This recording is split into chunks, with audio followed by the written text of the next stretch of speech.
Hi, Paul Johnson from Brooking, South Dakota, and this is my Waterloo Boy.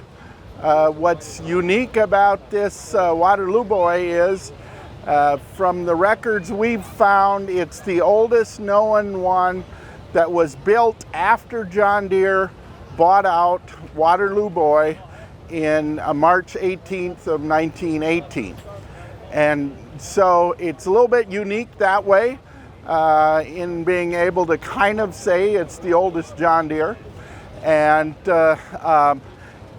also it's originally from Western North Dakota by where it was shipped.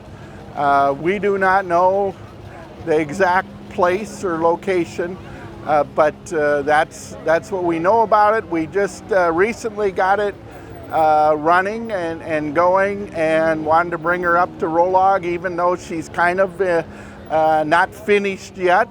But we've got it up here to fire up for people and share with them.